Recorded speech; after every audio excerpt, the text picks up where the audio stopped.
In today's video, I want to talk all about Platinum Games as well as From Software possibly teasing their next games. Platinum Games is teasing them pretty directly. From Software had a panel over at ZBrush Merge 2019 on From Software's Arter and Ryo Fujimaki, showcased different concept art featuring a rather fearsome mermaid and a wyvern. And a lot of people are thinking that's pointing towards their next game, considering these creatures have never been involved in any of From Software's prior works. So we'll talk all about that. Also, more controversy surrounding Bioware is coming up regarding Anthem. Some people that were working on Anthem looks to leave that project and working on Dragon Age 4 now. Bioware, however, responded to these rumors saying that they are remaining 100% committed to Anthem following developer downsizing. So we'll talk all about that. And lastly, I do want to highlight some pretty good game deals available right now. Star Wars Jedi Fallen Order isn't even out yet, but you can get it at a little bit of a discount over on Amazon. And then a couple of other deals are available on games such as Sekiro as well as Devil May Cry 5. We'll mention those at the end of this video. First up, Platinum Games had a very in-depth interview with Video Game Chronicle, and there's a lot of information to dissect coming out of that interview, including the fact that they're teasing two new wholly owned IPs and a new title that has never been done before. Let's go through everything they talked about. We'll leave a link in the description box down below if you want to read it for yourself. But Bayonetta 3 will see a change in design process based on Platinum Games' experience on developing Bayonetta 1 and 2. Of course,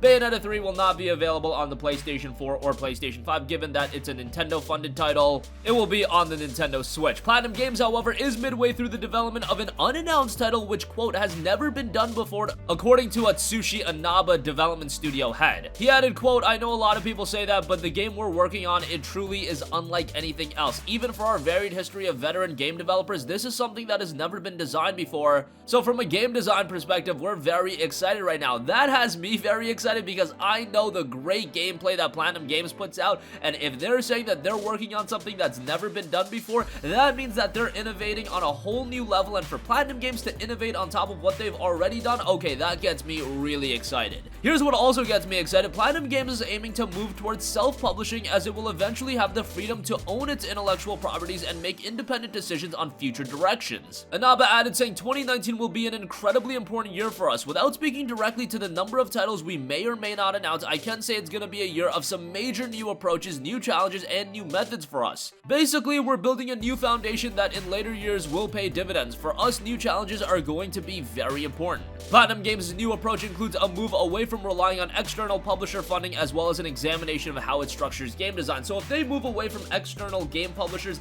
that means that they are creating their games in-house, and they're not going to require, say, a Square Enix or a Nintendo to help develop their games, and that would ideally make you think that these games would become multi-platform and be available on every platform. In the case of Bayonetta 3, of course, that will be a Switch exclusive, and I don't think that's going to change. And a Square Enix title like a Babylon's Fall, well, they have direction on what platform that game is going to be released on. It is scheduled for PlayStation 4 and PC. But if Platinum Games begun actually making decisions on their own, they could put their games on whatever platforms they want. They continued by saying, while Platinum Games has worked with third-party partners in the past on properties it does not own, such as Bayonetta, Nier Automata, and the upcoming Astral Chain, it currently is working on two new intellectual properties owned entirely by the studio, neither of which have been announced. I imagine one of those two games is that game that Inaba spoke on earlier, saying that it's a game that has never been done before, so whatever that is, hopefully it's announced soon, and that does seem to be midway through development, so maybe we'll see an announcement of that relatively soon.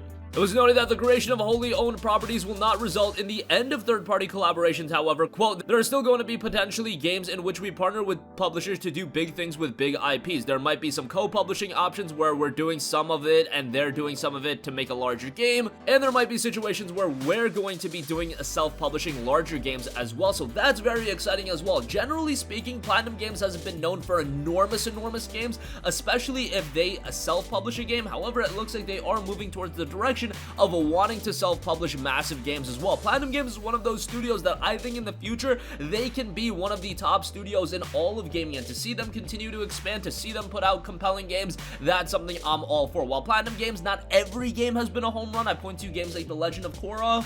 It seemed like at one point they were begun to being spread out a little bit too thin, where they were working on way too many games, but now they've honed in and they're working on a few projects, and all of them look incredibly compelling, and I'm excited to see what they are working on and what they can put out next. Okay, outside of Platinum Games, From Software's new game is also something we're going to be talking about. Of course, Sekiro Shadows Die Twice is now in the rear view mirror. They are obviously working on something else, and during a panel at ZBrush Merge 2019, From Software artist Ryo Fujimaki showcased different concept art featuring featuring a fearsome mermaid and a wyvern, and these never appeared in any other From Software game. So the question remains, is this just concept art, or will these creatures be appearing in games in the future? Honestly, they look a little bit too detailed, a little bit too well done to just be concept art that's never fully realized in a video game. The wyvern itself looks incredible, and to see that realized in a From Software game, that would be awesome. Now, obviously, the game we want is a Bloodborne 2. I think at some point we will see that. Bloodborne as an IP just has so much cachet behind it, and it would just be really upsetting if Bloodborne, one of the most successful in terms of commercial and critical reception this generation, one of the most successful games, didn't get a follow-up. Everybody wants a Bloodborne 2. The clamoring is there. Everybody wants a Demon Souls remake as well, but a Bloodborne 2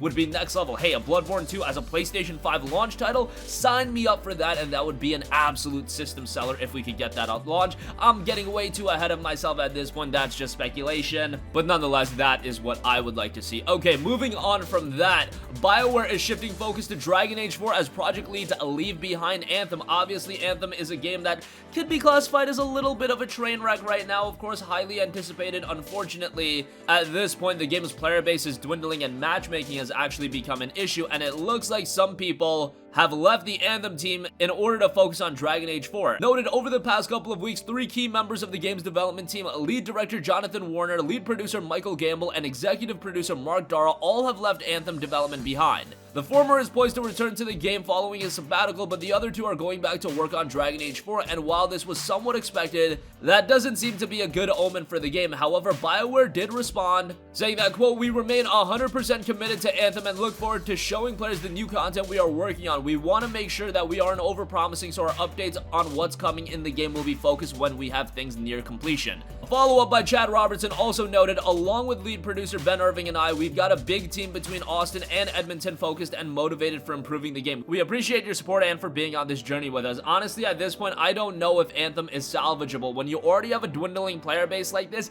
and there's just generally this negative reception towards EA, where for them, it's very much more difficult in reviving a game than, say, it would be a Square Enix. Square Enix was able to revive Final Fantasy XIV. No Man's Sky has had a second wind. The Elder Scrolls Online has had a second wind. But look at EA properties. I point to you something like Star Wars Battlefront 2. I've mentioned that over and over again, but it is really unsung how that game has become so much better than it was at launch. But the fact remains that EA made a train wreck out of that game at launch, and it's so hard for EA as a publisher to salvage these games. EA is kind of in their own island as far as that's concerned, because I think any other publisher, any other studio does have the potential to revive a game. And let's say if Sony put out Star Wars Battlefront 2 and they followed the same exact trajectory and the game ended up improving, I think Battlefront 2 would be at a much better position, although Sony probably wouldn't have made the same blunders that EA did, but nonetheless, you guys get the idea. EA just has this negative stigma attached to it, this stench that is so hard to defeat, and once an EA game is already in the dirt,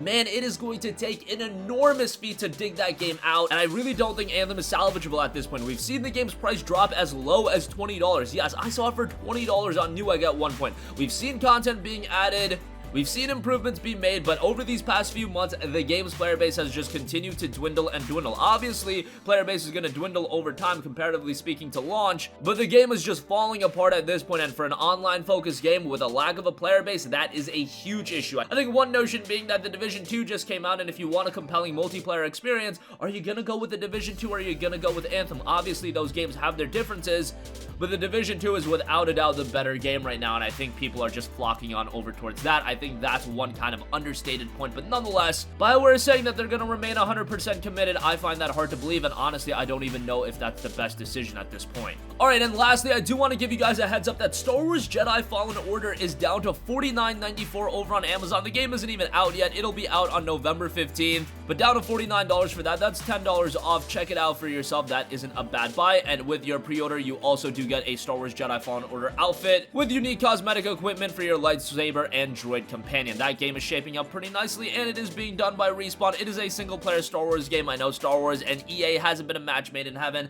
The aforementioned Battlefront series has not been all too great, but Jedi Fallen Order might be another chance for them, as it is a single-player focused experience. And lastly, I do want to note a couple of other deals that are available on Best Buy. Mortal Kombat 11 down to $50, Sekiro Shadows Die Twice down to $45, Devil May Cry 5 down to $45, Resident Evil 2 down to $40, Hellblade 10 with Sacrifice down to $20, and then Borderlands Guardians Handsome Collection is down to $15. Also did notice Dragon Quest XI Echoes of an Elusive Age is down to $30. A lot of these deals are available on the PlayStation Store right now as a part of the deals they're running, but if you do want physical copies, Best Buy has got the hookup with some pretty good deals. And that's gonna conclude this video. Again, Platinum Games is looking to become an even bigger studio. From Software might be teasing their next game. I mean, the concept art they're showing is looking pretty sick, and it would be a shame if all it was concept art and it wasn't gonna be parlayed into a game, but we shall see. Bioware looks to shift its focus to Dragon Age 4, but they are also saying that they're remaining 100% committed to Anthem. We'll see how that turns out. And as far as game deals go, Jedi Fallen Order $49.94 over on Amazon, and a couple of good deals over at Best Buy.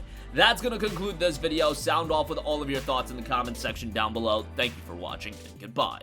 Hey guys, we hope you enjoyed the video, and if you did, make sure to hit the subscribe button, and if you're already subscribed, do us a favor and hit the bell icon. This way you'll be notified whenever we post a new video. That's the best way to keep up with all of our uploads, and we usually try to upload 2 videos a day. And with the bell icon hit, you'll be notified whenever we do upload a video. As always, thanks for watching.